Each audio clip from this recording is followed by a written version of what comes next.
We have Mr. Doug Weiss. We have William Pat McCord. And Thomas Andy Lindsey. Thank you, gentlemen, very much.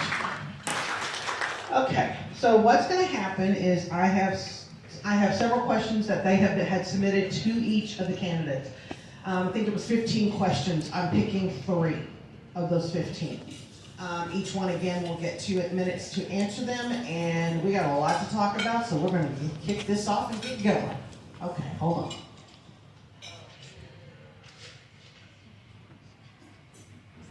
We're going to start first with introductions. We're going to start on the very end with Mr. Andy Lindsey. You have 1 minute. 1 minute. 1 minute. When does it start? Now. Right now. Oh, I'm already into it? Yes. Wait, that doesn't count. Wait. Hello? Okay, now it counts. So, my name's Andy Lindsey, and I guess the elephant in the room is, who is Andy Lindsey, right? Yeah. I don't do a lot of social media. I'm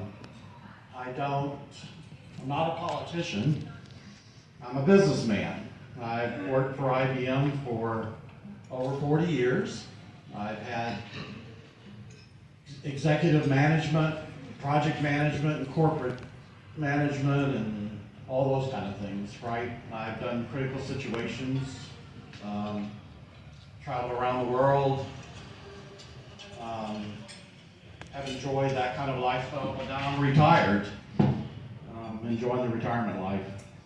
My core values are based on God, family, and country.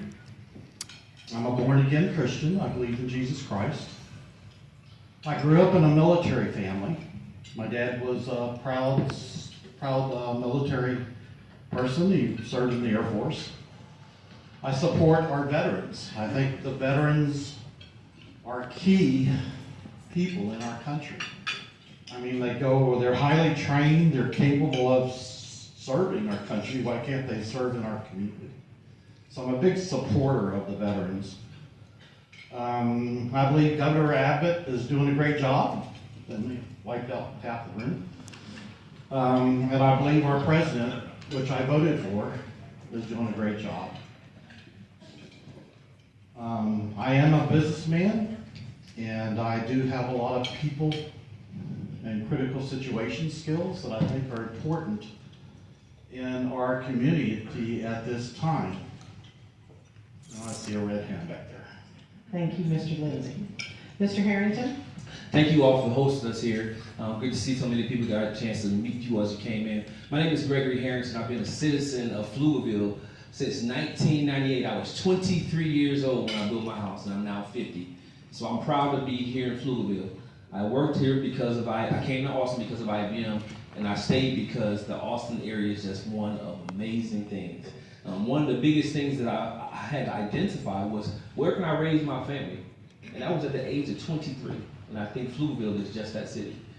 So when it comes down to programs that we've been delayed on, I believe public transportation is here. This is not a nice to have, it's a must have.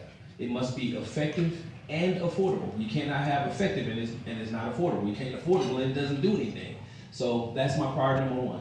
Priority number 2 is making sure that Pflugerville becomes part of the ACC district, Austin Community College District. This is very important. I want people to understand this. Right now, people who are in the service area of Austin Community College are going to school for $0 right now.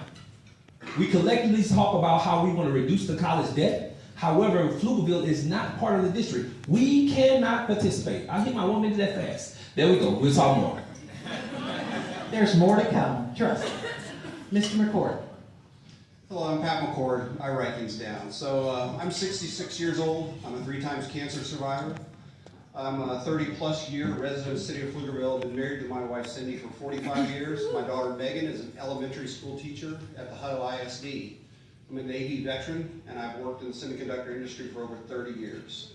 I currently work as a consultant in 2 different semiconductor companies. I own my own and operate my own photography business, and I recently sold my STEM-based education business. I'm running for mayor to represent voices that aren't being heard.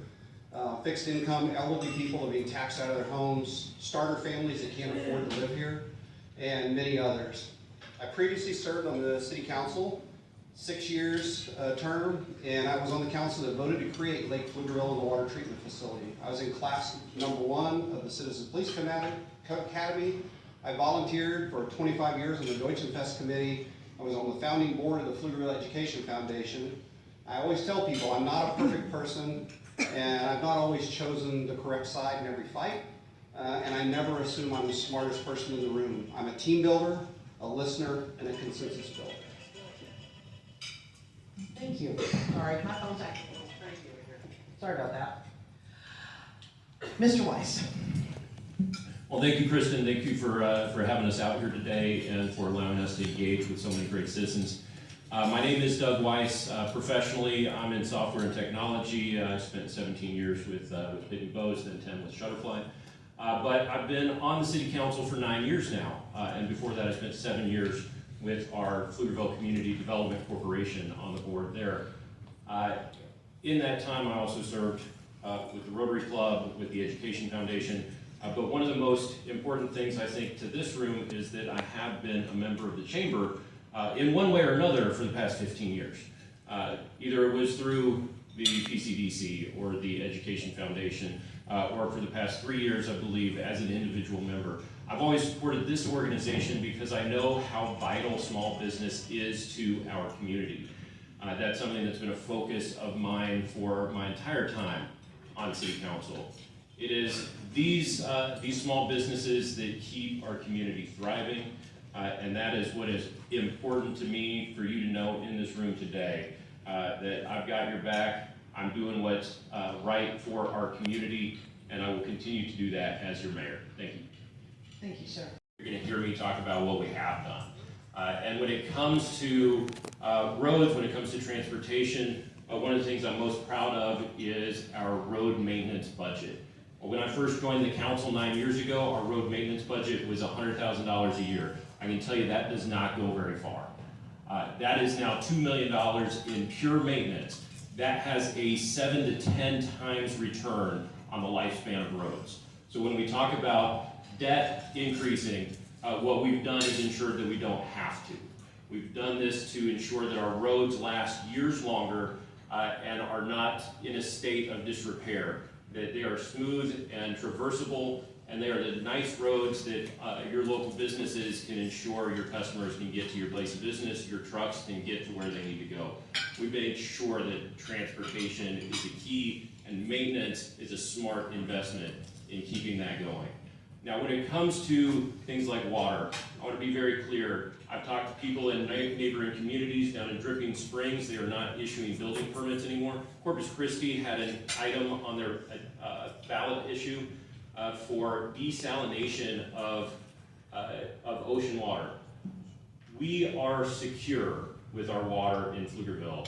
We have secured our water rights. We have secured our water infrastructure, and we are likely the only city in Central Texas that will not be facing drought conditions, be facing pressure from our development community when it comes to opening businesses. Just up the road from us, there are places that cannot open more businesses because they do not have the water to create that connection. And I have ensured over my time that our water is safe, it's clean, it is secure, and it is sustainable for our future. Thank you. Thank you, sir. Mr. McCord? Yeah, I think that it's pretty clear that there is an element of road maintenance in the city budget. I think that's admirable, and I know in past councils, when I was on the council, we were a broke city. We didn't have money, so we couldn't budget very large items. But I think that in addition to our roads, there should be a comprehensive assessment. Somebody go out and study all the roads and the drainage and so forth and determine the hot spots, those places that are in the most need of immediate repair and areas that would be of concern in the near future. You know, I know that a lot of citizens will communicate with the city and tell them about road problems. And I think the city's always been responsive to that. I know even on my street, they come and they do sealing on our street periodically. But I think that there needs to be a very detailed inspection plan, an itemized list of what are the priorities for streets and drainage. With regards to water, I mentioned in my opening, I was on the council that built the initial Lake Pflugerville water plant, and the day that ribbon was cut on that, we knew that was a 20-year solution. When we did that, the city was out of water. We really were limited in growth on that day. And we cut the ribbon on the city water plant, and really the expansion of that plant should have started 10 years ago. And then we could have gone into this larger project. But it seems like the planning is that we got ourselves behind the 8 ball again on water and are reacting rather than being responsible. So I think that as a mayor, what I would do is work with the city and the city staff to very clearly define what our immediate needs are, what our intermediate needs are. We also have to have cooperation with the county. You don't have to get very far out of Pflugerville to be on a road that's nearly a third world road. And the county neglects that. What I want to speak on is, everybody, if you don't mind, pull your cell phone out, go to Google this word, tick-fault. Do it, please. Google the city called Tick-Fault. And I'm going to come back to that, T-I-C-K-F-A-W. That's where I'm from, but I'm going to come back to that. So I don't see nobody pull their phone out. But this is a participation. So the cliff notes on Tick-Fault is that I was raised there. It was known for tubing. I grew up there 18 years, never tubed a day in my life because the water was contaminated. Go to Lake Pflugerville right now. It smells like sewage. This is under Doug Weiss's reign. I remember when Pat opened it, and we were swimming in it because it was a beautiful lake. It was clean. I am really concerned because this is a reality that we had as a young boy. Don't trust me? Google it. That is a concern of what's happening right now. I wouldn't put my dog in that water, much less a human. I have literally scooped down and picked up what I smell to be sewage in this water.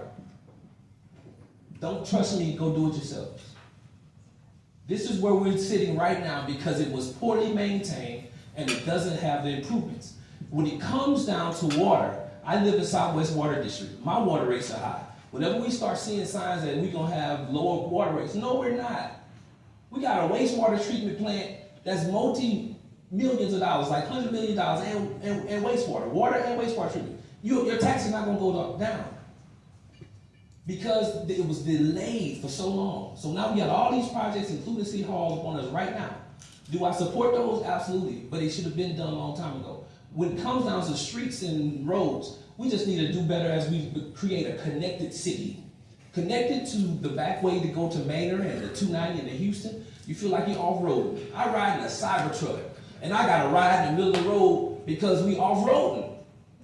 Now, will it come there? Yes. And then the second thing is, I got to stop sign. The second thing is, right between Schultz and Heatherwild, it'd be cool to create a frontage road right there. I know that's a huge project, but those are some of the things I think are very important.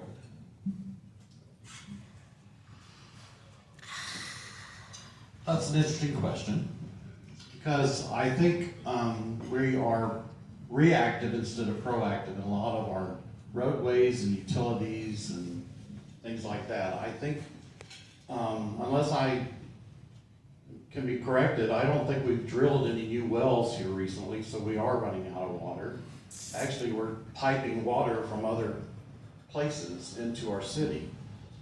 What we got a problem with here is allowing possible data centers, possible large apartments, large family dwellings. We have huge warehouses. These people are consuming our resources, and we're not growing with the tax base to replenish that.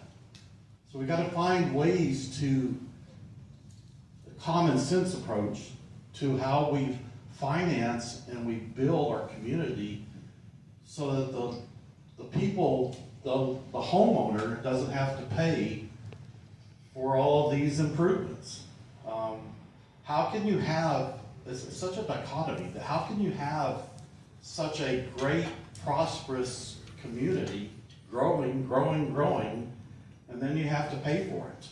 Why don't the people that come into the community with these large data centers, these large apartment complexes, why aren't they paid for this? Why does the local homeowner have to pay for this? So I think we have to find ways to bring that back to where we're more of a community of people instead of a corporate community of businesses that are huge, that don't pay for their taxes.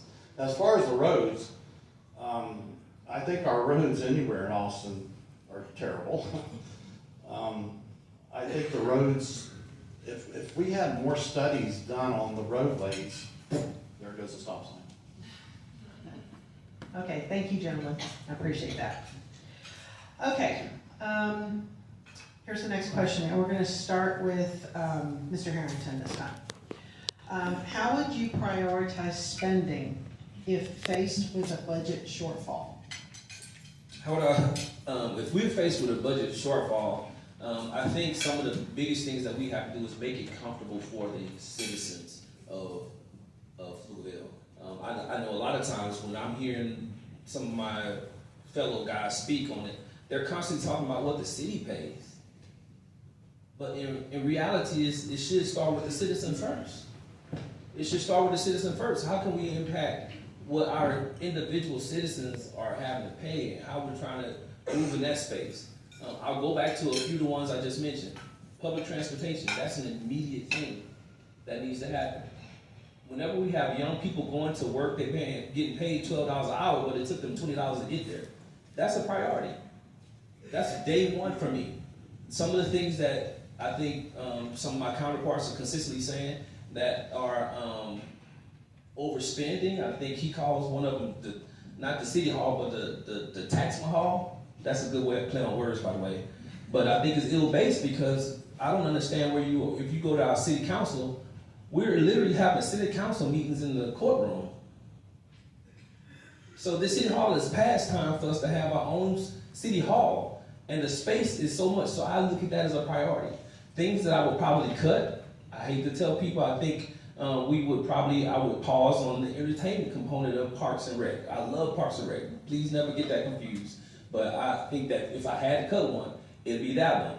Let me be mad, I guess I'm about to get some enemies real quick. We have spent about $75,000 to $70,000 on goat herding. To clean up some trash, some bushes in the park, in the trails. They could have paid me that $70,000, I probably would have got it done. This is real stuff. Goat herding, man. It's a lot of small businesses in this room that will eagerly take that $70,000. When you got that $70,000 and got you a team and cut them bushes. And so these are some of the things I think, some of the stuff we got to come to the modern day and make some corrections on that. So. Thank you, Mr. McCord. This way.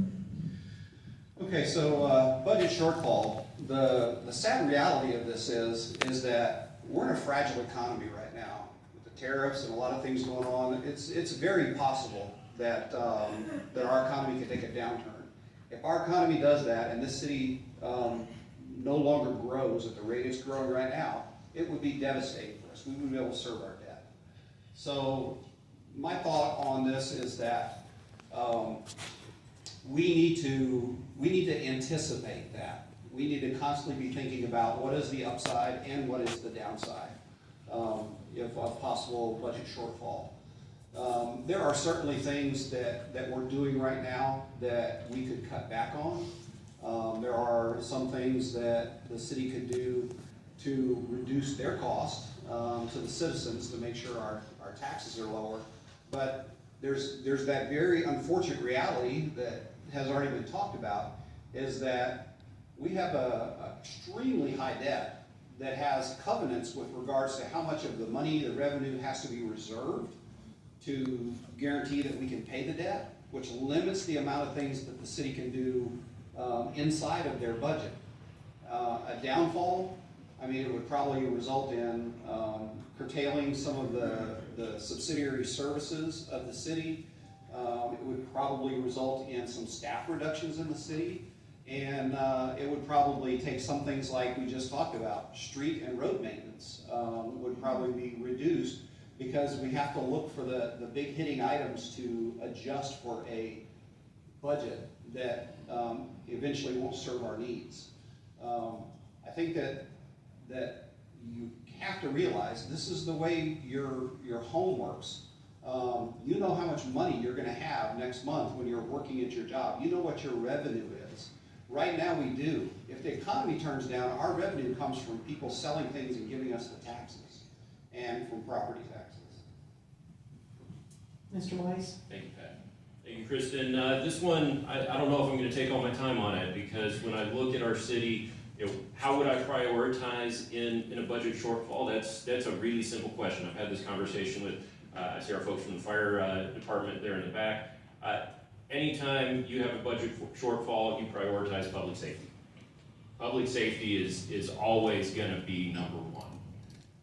Right now, our budget, we bring in about $30 million in tax receipts from our public for our operations budget, and $22 million of that goes to our police department.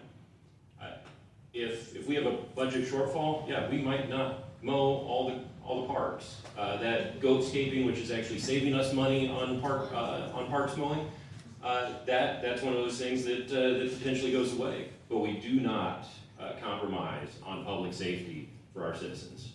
Thanks. Thank you. Mr. Alley? I'm going to approach this more in a business manner. This is not a political thing. Pflugerville is no longer a little bitty city with the good old boy network out there, right? We have to look at it from a business perspective. We have to balance budgets. We have to do things that allow us to grow, but grow so that the property taxes aren't high and utilities are high. We got to find ways to do that. I think technology, which I embrace because I came from a very technical role, technology is key. Our employees are key. I think we need to equip our employees with the technology and even looking into the, hate to say the word, AI stuff, so that we can grow our employees and grow our resources that we have within our city, because I think they are a big key to our assets. As far as the growth in the city, I've got 1 minute. Growth in the city, I think we have to watch out where the money is generated and who's generating the revenue, and quit giving away our resources. Pflugerville is such a resourceful city. Look where we sit. We sit right outside of Austin. We have one toll road sitting right on the side of us. There are so many opportunities for growth along that toll road and within our community. But we can't just keep giving away tax funds and tax dollars to bring in these guys. What we have to do is let them pay for, I mean, if you're gonna go travel 100 miles to buy a car, you're gonna go travel to get that and pay for that. Why should we be giving away tax exemptions and things like that to these big corporations when the homeowner has to fund that? And I'm ready to stop. All right. Thank you guys so much. Okay, so we've heard a lot about Okay, well, I think presence is one of the first things. I've been here a very long time. Half of my life has been spent in Pflugerville on the same street. And from the day that when I lived in Austin, I was coming to Pflugerville and being involved in my church and in the community. Not only as a community volunteer, but being very active on bond issues and charter issues, that type of thing. My business experience, my Navy education was great. I loved it, but it was all in nuclear weapons, so not really applicable to the city of Pflugerville.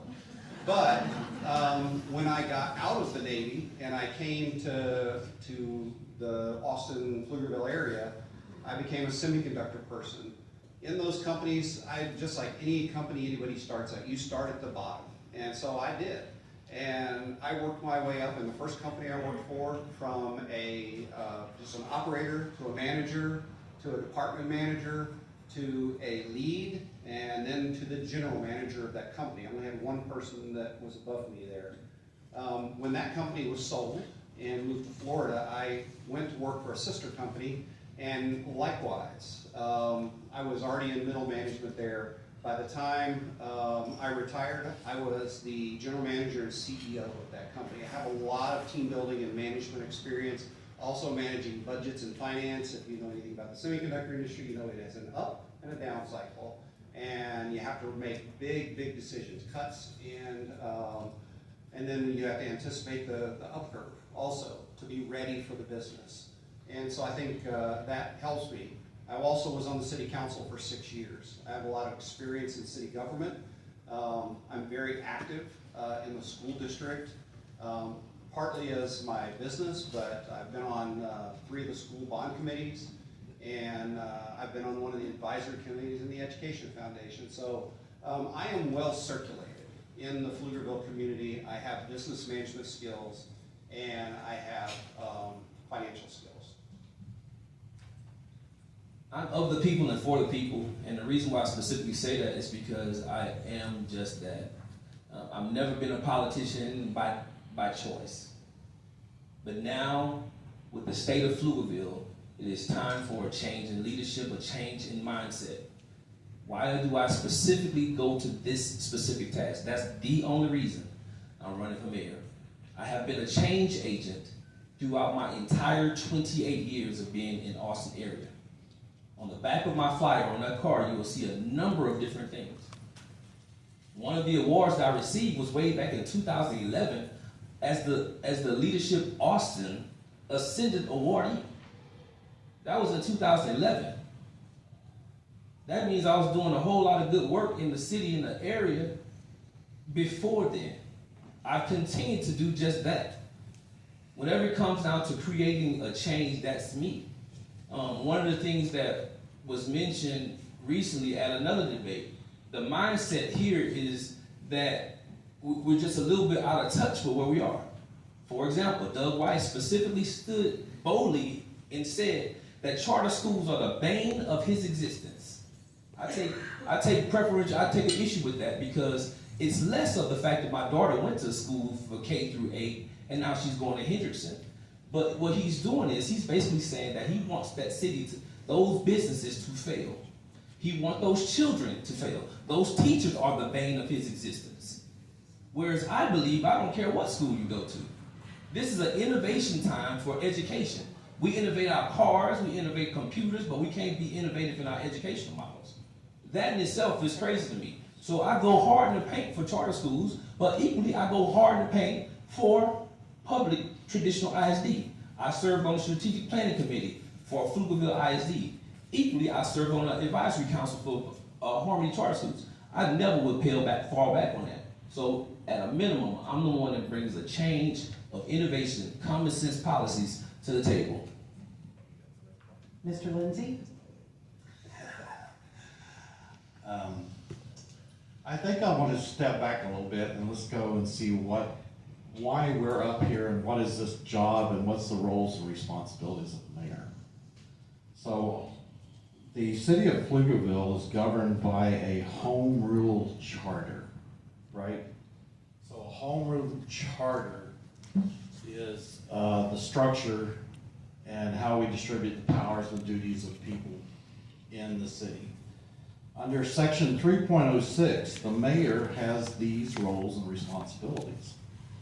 Presides at all council meetings, signs ordinances and other documents, serves as head of the city government for ceremonial purposes, serves as the official representative of the city, and performs other duties consistent with the charter. That's it.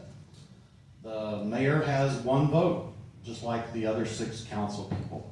So there's, it's not a tie-breaking vote, it's a vote.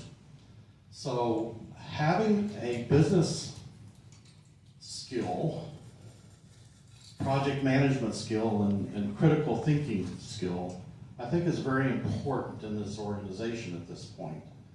The mayor is a person that can influence people, but at the same time, the city manager runs the city.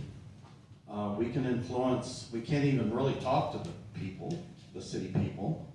The council people are not allowed to influence them in any kind of way.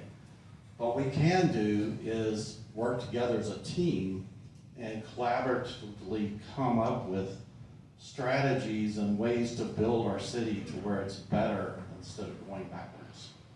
I give up my time. Thank you.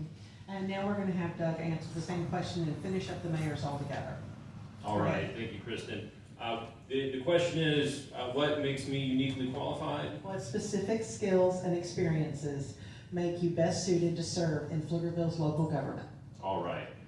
Well, that is an incredible question because I think it really bears out the experience that I have up here at the front of the room today. So I have been doing this for 9 years, but not only that, I have been involved in the city and making decisions that benefit the people for even longer than that. With my decade of experience on our Economic Development Corporation, as well as my 6 years with the Education Foundation. But that doesn't tell a full story, because what the mayor does, as you heard to some degree, is represents the city. Represents the city not just locally, but regionally, statewide, and nationally. I serve as the first vice chair on the Capital Area Council of Governments. And next year, all goes as I hope, I'll be the chair of that organization. That organization oversees the 10-county 911 system. It oversees grants to meal sustainable programs, including Meals on Wheels. It is the great regional program that keeps us all connected. And one thing you didn't hear anyone else say about what the mayor does is that by state law, the mayor is the emergency management director for the city. That is the person who communicates regionally. That is the person who ensures that when there is something going on in town, in the region, that's the person who takes the call from the governor, the person who takes the call from the White House to ensure that business keeps getting done. And I have that experience. I have sat in that room during Winter Storm Uri in our Emergency Operations Center.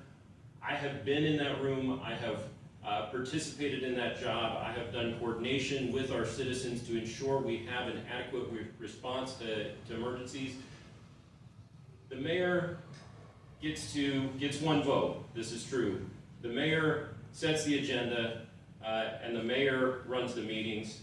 I am uniquely qualified to continue that job moving forward. I thank you. I hope you vote on November 4th. Thank you.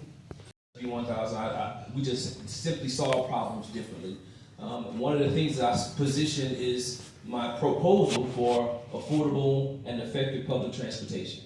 Now, I propose a door-to-door, just 10, 15 passenger vans, going door-to-door, plugging into Pflugerville, plugging into Austin, plugging into Round Rock. This is a $3 million project that I propose will be paying for itself within 2 to 3 years. It's $3 million. Pat McCord pretty much canceled Cap Metro. Was Cap Metro, was it perfect? Absolutely no.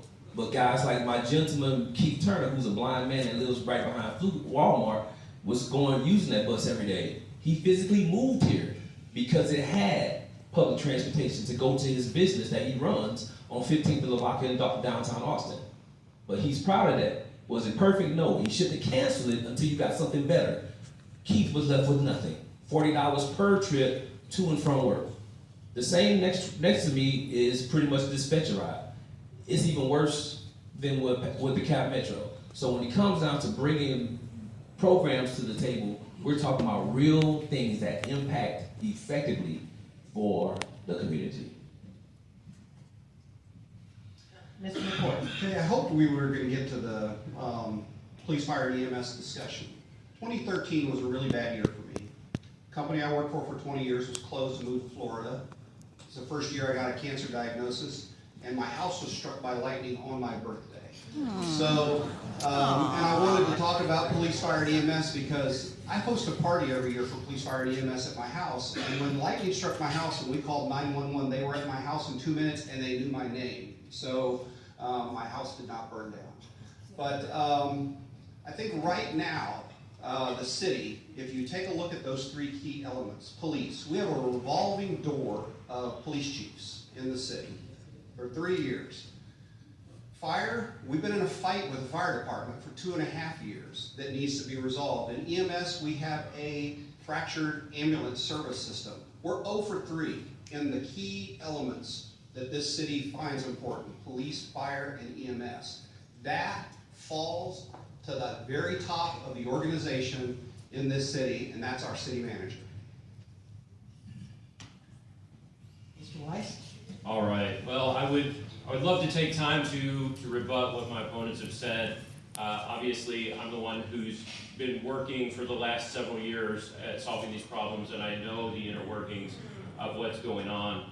The challenges, of course, you've heard from everyone else up here of what they want to do. The truth is, much of that, I'm already doing.